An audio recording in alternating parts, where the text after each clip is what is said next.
Hæ, Guðrún Bergmann hér og velkomin á YouTube-rásina mína. Ég held áfram viðtölum við áhugaverða viðmælendur og í þetta skipti hún Þórunn Þórs Jónsdóttir, viðmælandi minn. Hún náttúrulega, það þekkir hana flestir sem Tótu, en hún ein af stofnendum Hampfélagsins. En segðu mér Tóta, hvað Hampfélagið að stússast í núna eða gera núna? Hampfélag heldur betur tók sér stórt verkefni fyrir höndum í ár. Við ákveðum að skella í okkar aðra ráðstefnu. Við héldum þetta ráðstefnu fyrir 5 árum síðan þegar við stofnuðum félagasamtökin.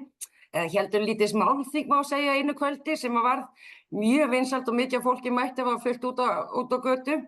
Þannig að eftir 5 ára baráttu við ríkisstjórnina þá ákveðum við að skella í eina alvöru ráðstefnu, koma með alla fræðslu og alla bara leiðbeiningar, data og lögfræðinga og fólk sem getur sýnt okkur hvernig þetta hefur verið gert annars staðar og koma virkilega með réttu fræðsluna því að það rosalega mikil réttlát fræðsla bara í gangi kannabis og plöntuna. Það misvísandi, já. Já, hún bara svo röng og svo margan hátt. Þetta svona algjör propaganda dæmi sem búið að setja innprinta í kerfið hjá okkur öllum. Já. Og þessi planta, þetta hefur verið notið sem lækningaplanta í 100 ára, 1000 ára eða síðan við byrjum að lifa held ég og hefur fylgt okkur alla tíman og hefur getið gert stórkostlega hluti og svo kom þetta bann og til þess að gera pláss fyrir aðra hluti í heiminum og það bara þarf að leiðrétta þessa hluti og koma með réttar upplýsingar og þannig að fólk geti tekið réttar ákvarðanir og skili af hverju við erum að standa í þessu og af hverju við viljum að henni verið hleypt inn í okkar líf. Ekki nú þegar einhver, við erum að tala ræktun á hampi og það talað iðnaðarhamp og það talað svo hamp til hvað, lyfjaframleiðslu eða hvað? Já, lyfjahampur tölum við þegar við erum að tala medical cannabis og svo það iðnaðarhampur, þá það hampur til iðnaðar. Til þess að byggja húsnæði, búið til orku, búið til fæði fyrir dýr, undirburð, trefjar fyrir fæði og klæði og segl og ég veit ekki hvað þetta trefjarnar eru sterkustu trefjar í heimi. Þetta einn hraðvaxandi planta í heimi, ég held að sé kannski bambusin vinna hana hugsanlega. Já, ok. Hún getur oxið allt upp í, þegar ég tók nú sjálf á mér að rækta 3 ár út á landi til þess að kynnast henni betur og hún var að vaxa mest 10 cm á dag á besta degi. Þú horfir á hana vaxa sem algjörlega magna. Við setjum niður í lok maí, ég tek niður í lok ágúst og hún 2 metrar. Það ótrúlegt. Þú horfir á plöntur bókstaflega vaxa og blómstra og gera allt og það svolítið skemmtilegt. Að virkilega geta fylgst með lífshringi í plöntu frá A til Ö í fræ og hún þú getur verið að rækta fyrir stöngla, þú getur verið að rækta fyrir blóm, þú getur verið að rækta fyrir fræ. Ísland ennþá með stutt sumar fyrir fræ en það þetta alltaf hægt að finna réttu tegundina því að hún til út allan heim. Þetta villt planta, hún lendreik, þannig að hún bara partur af mörgum löndum í heiminum. Þannig að það ekkert eitthvað sem við getum útrýmt því hún bara út allt. Já. Þannig og það talið að það hægt að gera 50.000 vöruflokka úr henni eins og staðan í dag.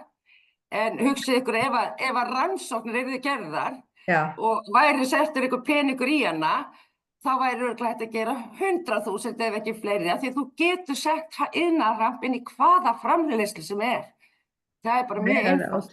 Já, það ótrúlegt. Þú getur hugsað umbúðirnar, þú getur kannski bætt inn í framleiðsluna þína sem meira sustainable, þetta grænasta og mesta. Þetta bara besta planta fyrir umhverfi okkar, hún gæti komið inn með trjánum og með þessum hluti sem við þurfum til að binda jörðina, til að fá karbon í jörðina og allt þetta. Hún bindir 10.000 tonn, 10-15.000 tonn á hektara. Ég búin að rækta 10 hektara, en ég búin að sýra mig í keyrslu. Ég skulda ekki neitt í mína keyrslu, þannig ég búin að renna mig út. Þú búin að jafna þetta út bara. Bara þarna, já, á 3 árum. En eins og ég segi, ég tilraunarræktun bara með smá bletti, En þetta og hún bindir jarðveg og hún nærir jarðveg, þannig hún frábær milliræktun til þess að hjálpa jörðum til þess að vera betri. En ef þú ert í hampræktun þá þetta aldrei skipta jörð. Þú meinar jarðvegurinn þarf ekki endurnýjun? Nei, hún bara bætir hann og gerir hana betri. Það er náttúrulega algjörlega frábært. En segð mig, á þessari ráðstefnu sem að Hampfélagið er að fara að standa fyrir núna í október? Já, 11. og 12. október í salnum í Kópavogi verðum við með 2 daga ráðstefnu. Fyrsti dagurum verður svona iðnaðarhampinn, CBD, og erum þetta búin að taka one-on-one af CBD með fyrstu ráðstefnu okkar málþingi, þá fórum við svona yfir svona basic hlutina. Þannig að núna erum við að fara svolítið aðeins lengra inn í iðnaðarhampinn og erum að fá til dæmis eins og Jeremy Hale sem er biomass-snillingur, háskóla menntaður. Hann er umhverfissinni, hvað maður segja, fyrirgefðu, nú er ekki að koma sér yfir á íslensku sko, hann er biomass snillingur sem því það að búa til, hvað er biomass, ég bara veit það ekki. Það er, ég myndi halda svona lífefnakjarni. Já, lífefnakjarni og nákvæmlega, lífefnakjarni og hvernig þú getur nýtt allt sem þú ert að framla á þínum sveitabæ, og geta nýtt það saman til þess að búa til afurðir, þannig að verði sem mist afföll.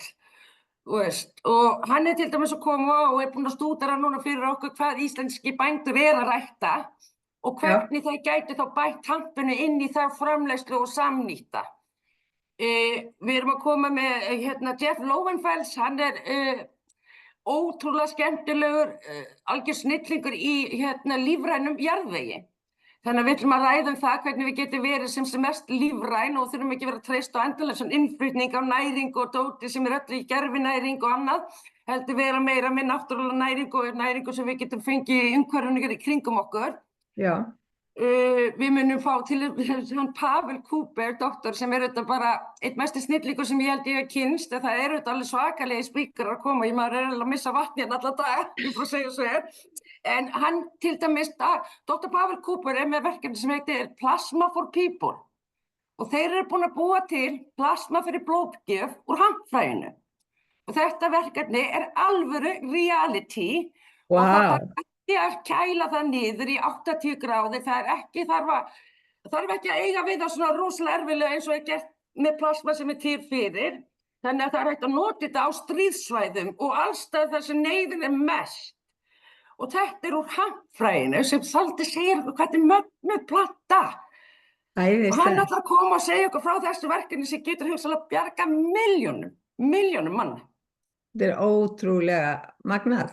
Já, það er bara, það bætist ekki á sko, ég er að segja, þetta er, og svo erum við að fá hann Lumir Ornei sem er frá Tékklandi er rosalega framarlega í kannabis rannsóknum af því að þeir notuðu kannabis mikið fyrir bannið og var mikið notað í lækningaskyni og plantan hefur alltaf verið í miklu sátt við þessa þjóð. Þannig að til dæmis Lumir, Dr. Pavel báðir frá Tékklandi og hafa fengið mikla möguleika að rannsaka hana í 10 ára og hafa verið partur af því og Lumir, hann var boðið til Ísraels í að koma í rannsóknarverkefni fyrir held ég 30 eða 40 árum síðan og ætla að fara bara í eitt verkefni því að Ísrael einu sem geta virkilega gert rannsóknir á kannabis. Það er ekki kvaðir þannig á plöntunni þannig að það vilja allir helst fara þangað því þar getur gert alveg rannsóknir. En hann búinn að vera þar í 40 ár og gæinn ástæðan fyrir það, hann eiginlega með alla knowledge og búinn að komast að öllu sem við þekkjum í dag plöntuna. Hann mesta dúlla og eitt skemmtilegasti spíkar sem ég hef séð og hann mun koma og segja okkur frá sögu plöntunar, the history, þannig að sagan, lífið og framtíðin. Frábært. En nú sko að þú veist, í hugum flestra, þegar þú segir orðið kannabis, að þá sér fólk fyrir sér eitthvað fólk vera að reykja til að komast í vímuástand. Það nú það síðasta sem fólk gerir þegar að nota kannabis sem lyf, þá við sumir og í Ísrael þú skrifaði sérstaklega upp á fyrir fólk að reykja, þá það fyrir eldri borgarana og þeir gerðu það til þess að eldri borgarana myndi hittast að tala saman og hætta einangra sig. Þannig að það var bara að setja upp hasspartí fyrir þau. Já, það var sett upp hasspartí og þau fóru miklu meira sósíalesa og fengu sína rúllur og þeir eru stærstu notendur kannabis í Ísrael til dæmis, eru eldri borgarar. Þetta gefið þeim gleði og hlátur í lífið og þeir verið svona njóta lífsins betur. Ég hef nú ekki kynnt með það nánar, en ég var að skoða heimildamyndum daginn þetta og mér fannst það mjög dúllilegt. En í öðru leyti þá verið að nota olíur. Það það sem við erum að nota olíur, af því að olíurnar eru bara hallast og þær haldast betur í líkamanum og meira sem lyf. Reykurinn alltaf eitthvað sem að virka stutt og hratt. Olíur eitthvað sem eru í líkamann og fyrir gegnum kerfi okkar og nýtist betur sem lyf. Já, svona bæði lyf og sem bara heilsubót. Ég meina ég meina, sko, ef við tölum CBD, þá tölum við bara heilsubót, ef það getur þetta verið lyf, eins og fyrir þá sem eru með flóaköst og fá svo CBD-olíu og hægt að fá flóaköst, þá myndi maður nú kalla þetta svona hálfgert töfralyf. En fyrir aðra, fyrir mig og þig og svona, þá þetta bara bólgueyðandi, þetta bústar upp kerfi okkar að vinna í harmóníu og vera, svona regulator fyrir kerfið okkar að vera í jafnvægi. Þannig að hún gerir rosalega mikið. Hjálpa fólki með svefninn. Ég hef notað hana mikið við taugaverkjum og mér finnst það aðeinslega, sko. Og það eru engin áhrif af CBD-olíu þótt að fólk margir halda það. Það alls ekki, þetta fæðubótarefni. Ef hún væri rétt skráð á Íslandi þá væri hún fæðubótarefni, en hún skráð sem húðvara. Þetta bara leið sem ríkið valdi til að fara í, ég veit ekki, kringulög eða ekki gera lög. Og þá fengum við að skrá hana sem húðvöru, en þetta allt vörur til inntöku sem eru seldar á Íslandi. En þetta bara svona eins og staðan í dag og þetta önnur ástæða fyrir að við viljum halda þessar ráðstefnu það að fræða fólki. Af því að það líka auðvelt að vera að selja fólki vöru til inntöku þegar hún bara til skráð sem húðvara. Þá getum við ekki auglýst hana, við getum ekki frætt fólk og við getum ekki komið réttri fræðslunni áleiðis vegna hvaða sem okkur svona endalausa hvaðir frá ríkinu það hvað við megum ekki gera, en samt megum selja vöruna. Þannig að við okkur finnst þetta komið gott og við viljum bara koma með, eins og ég segi, við erum að koma með 16 spíkara frá 10 löndum. Þetta fólk sem búið að vera í toppnum á þessum geira í sumir eins og ég segi, allt upp í 40 ár. Við erum að koma fólk, við erum, eins og Norberto Fischer að koma hann náða löglega CBD í Brasilíu, út að dóttir hans var með genagjalla og mjög sjaldgæfan taugasjúkdóm sem valdi miklu flóakostum. Og þetta algjörlega búið að bjarga lífinu hans og það var mjög fallega heimildamynd gerðum þessa fjölskyldu sem hét Illegally Alive, þannig að hún ólöglega lifandi. Og hann að koma og segja okkur söguna sína og hvernig þeir þurftu bara að horfa á batnið sér deginast í mörgu sinnum til þess að með voru að berjast að fá frá olíuna sem bara þetta CBD-olía sem manni finnst þetta bara algjörlega klikkað. Ef þú ert búin að finna lausn fyrir batnið sem fárveikt og svo þarf að færða hann ekki út af því að það eitthvað sem út af einhverjum bara... Reglugerðarkerfi, sem stoppar okkur, Það nú reglugerðarkerfi stoppar okkur víða, því miður, það nú bara það. En það sorglegast þegar það stoppar eða hindrar og kemur í veg fyrir veljan hjá fólki og sérstaklega ef að ræða flog og eins og í mínu tilviki rosalega taugaverki sem að algjörlega línast við það að nota olíuna reglulega. Nákvæmlega. Og þannig að það svona hér sorglega. En þegar þið eru með svona mikið umfang, ráðstefnan stór og hún margir fyrirlesarar sem koma til ykkar, hversu margir komast þá á svona ráðstefnu? Við erum með svona pláss fyrir 290 manns. Þannig að það alveg svipað og við fengum á fyrsta málþingi okkar, en nú erum við að selja inn á ráðstefnuna en við reyndum að vera með mjög sanngjarnt verð. Vanlega verið að selja svona miða á ráðstefnur á 70.000 til 80. Við erum að selja miðan á 35.000 fyrir 2 daga og það matur innifallið.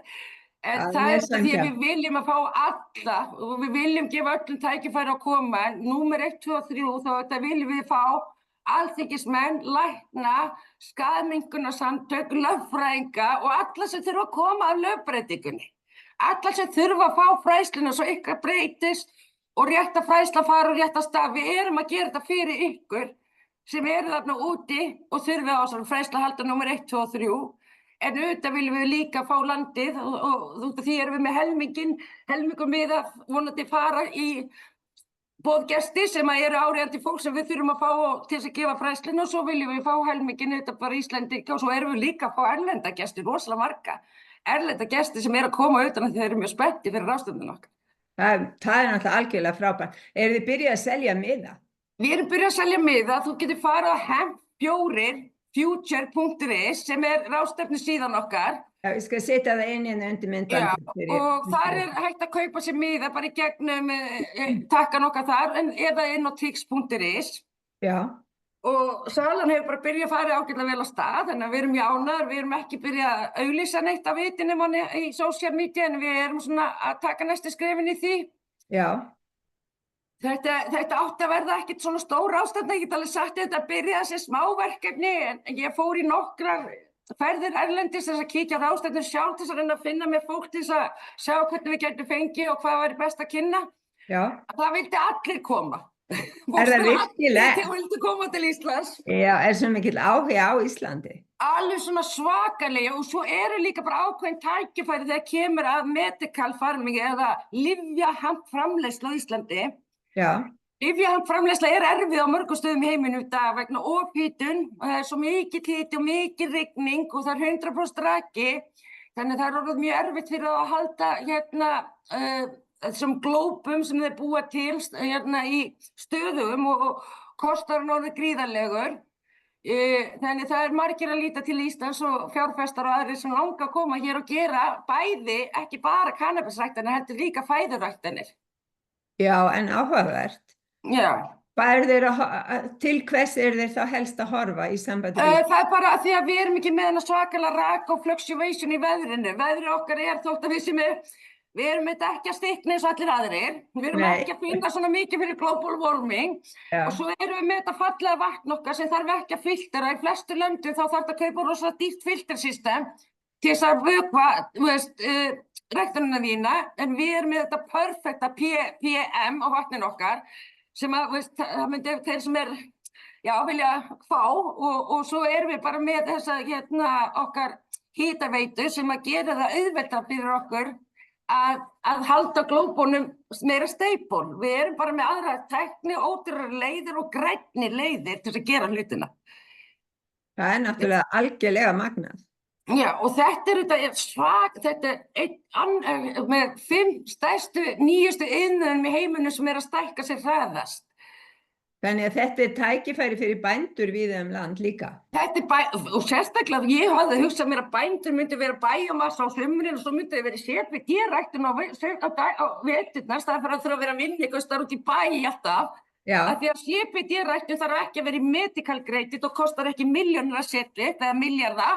Heldur geti það verið, það fæðubótaræktun og það alveg erfitt eins og þau getur ekkert ímyndaður í Evrópu hafi gengið rosalega vel að vera rækta úti.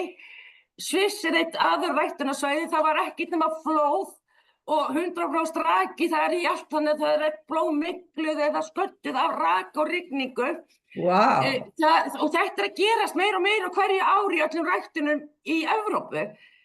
Slóvenía sem einn stærsta extraction og stærsta ræktandi fór allt í rúst síðasta sumar, núna verða Sviss. Þetta heldur bara áfram, það eru endalaus áföll í veðri, annaðhvort óþurrkar eða ofhiti og mikill raki sem í gangi og það sérstaklega búið að vera núna síðustu ár.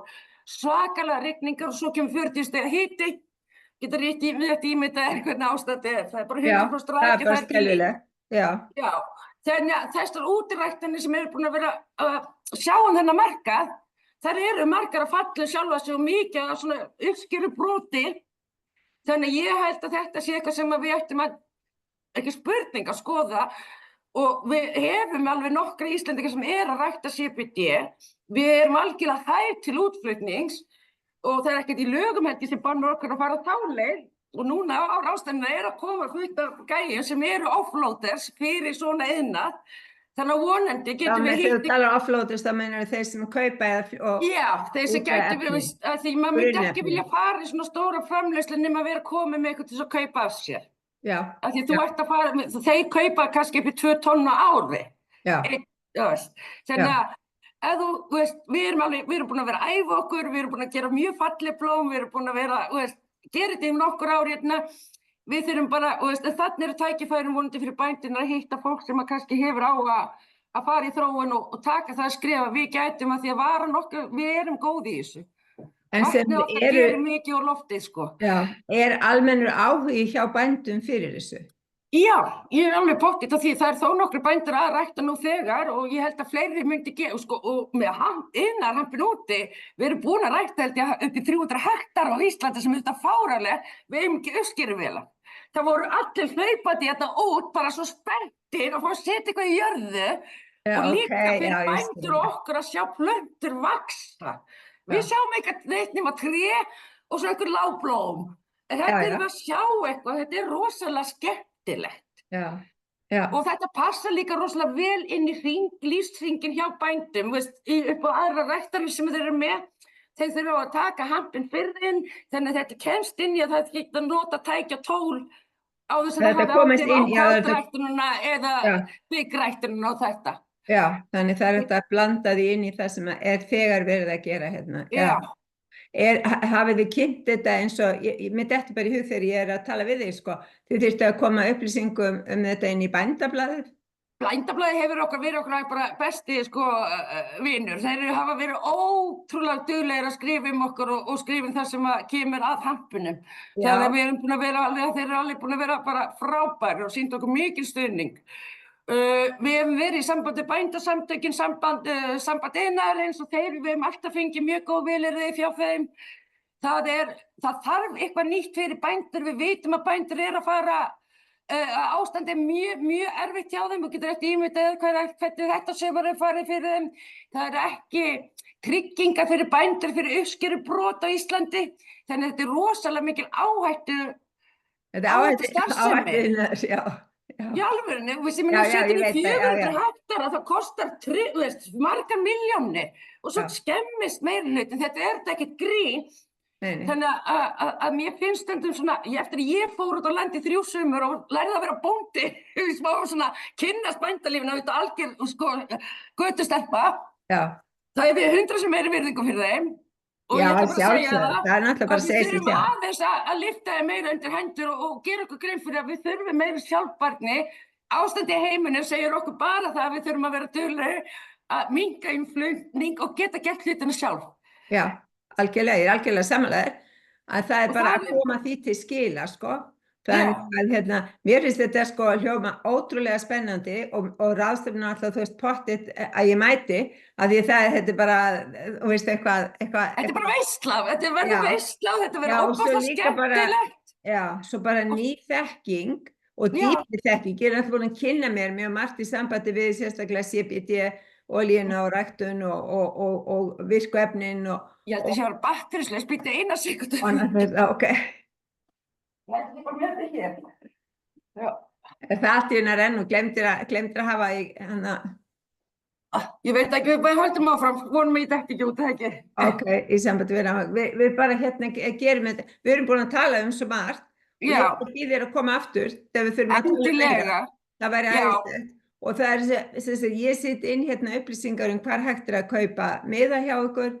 Og ég er náttúrulega bara að óska ykkur allsins besta í þessu ferli því þið eru að lyfta grettistaki að mínu mati. Já, ég er bara takk kærlega og ég bara vona þess að flestir noti tækifæri og mæti og mennti sig og fræði sig og sjá alla möguleikana sem eru í boði. Þannig að við getum verið aðeins betri útgáfuna sjálfum okkur. Við treystum því. Æðislegt. Ok, sko mín, takk æðislega fyrir mig. Takk kærlega fyrir mig og bara langa til að sjá þig. Já, og þið hinn sem eru að horfa á endilega smetli á like og subscribe til að hjálpa okkur að auka dreifingu á þessu frábæra samtali. Takk. 1000 þakkir.